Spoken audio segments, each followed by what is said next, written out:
So ayan guys, may tanggap na naman akong Samsung A12. Ang issue nito is walang ilaw. Nawalan siya ng ilaw, siguro hindi sila nakabayad. So yun lang, joke lang. So common issue na to sa Samsung na nawalan siya ng ilaw. Pag inaninag siya, may display. Wala lang siyang ilaw. So yun na yung yan ang gagawin natin ngayon. So basic ano lang to sa atin. So yan, ang papalitan natin dyan is ang tawag niyan is light coil. So yun ang pagkakalam ko yun kasi yan, tapos tinakpan natin yung MMC. Pag may malapit sa MMC guys, tapos magbubunot kayo ng pyesa tapos hot air ang gamit, takpan nyo talaga yung CPU or MMC na magkatabi sa kanya kasi sobrang delikado niyan guys.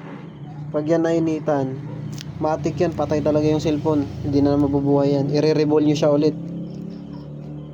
So yun lang, kahit paano magkaroon kayo ng konting kaalaman, konting idea. Tapos yan, pag na-remove na natin yung dati, lagyan lang konting flux para mabilis siya matanggal. Tapos kukuha lang kayo sa scrap board. Kailan yung kaparehas niya, kahit tsura niya talaga kasi, or alamin niyo kung ano yung tinatawag na coil. Kasi bawat unit iba-iba ng style. Okay. Tapos yan, kumuha lang ako sa scrap board para ma-transfer natin doon sa kabila.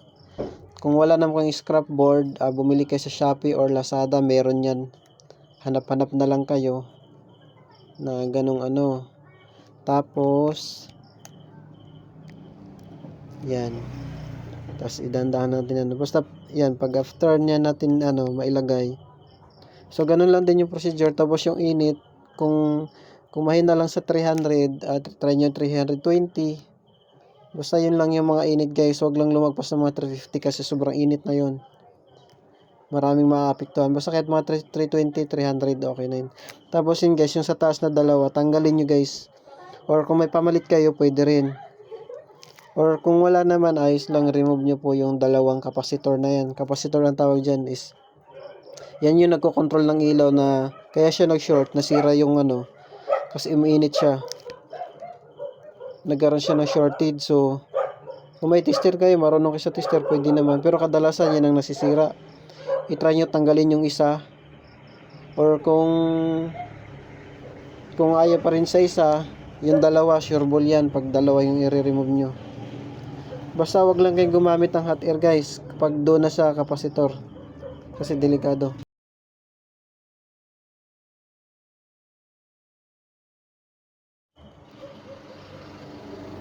So yan yung dalawang yan yung remove natin. Tapos yan, testing na natin.